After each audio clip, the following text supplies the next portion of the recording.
This first one is called Christmas. Christmas lights above icicles hanging over the window. Every flake falls behind the bulbed, candy-caned tree, a different color. Gifts carefully wrapped and adorned at our feet with bows and ribbons. Enjoyed more during the close, warm huddle on the couch with the pitch of combined laughs as presents before they're opened to become possessions. Thanks.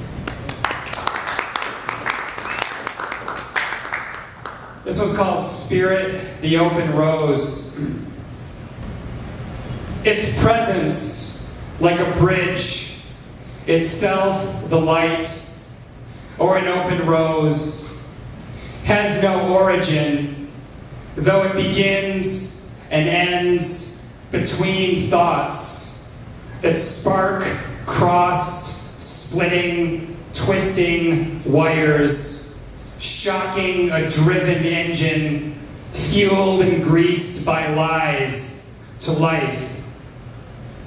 Gears grinding to a high-pitched spin, blind as clenched eyes.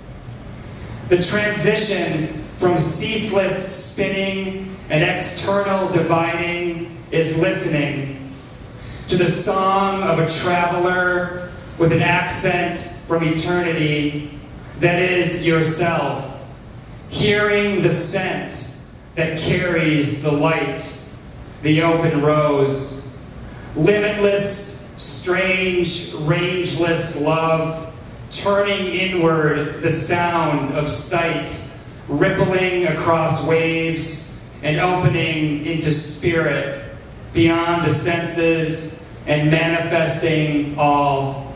Scalped dandelions floating behind you like mist.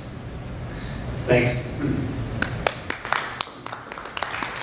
This is called Last Sunset Behind the Willow. A crow is already perched on next summer's stump. But for now, the crushing weight of the sun-contained, crystallized rain that next winter will do it in is just water, taken through the rooted soil and ringed deep within the still living trunk as 100 birds chirp and fly to and from branches being slowly consumed by ants. A nocturnal world concealed by a full, beautiful body of light-glinted, yellow-tinged green leaves circling and touching the grass. A warm 10 a.m. breeze rustles awake the scent of lilac through the hedges. Recently sprayed with pesticides, the lawn is lush and flawless. Thanks. This is called Hidden Agendas. He wore hockey blazers, carried toy guns, and got mad at the adults if they wouldn't play dead. He was disgusted by a lazy, long-haired kid, content to veg by a river in a used car, toking with friends, because he disregarded the seriousness of badminton in gym class. Against each other, the hippie feigned ballet spun and cooed an outed white twirly. The crew-cutted kid who cornered and beat up the hippie in a locker room is today a good old boy congressman. He thinks his most important decision of the session is whether or not the public should pay for a new baseball stadium. He is distracted, though. News cameras catch him slipping out to a hallway TV to catch a playoff score. Outside, the ex-hippie chants, carrying a hateful banner and a dream of humiliating revenge. Thanks. Now this last one is called the imaginary continuum of hip. A 5-year stint, begging over a phone, dialed 200 times a night.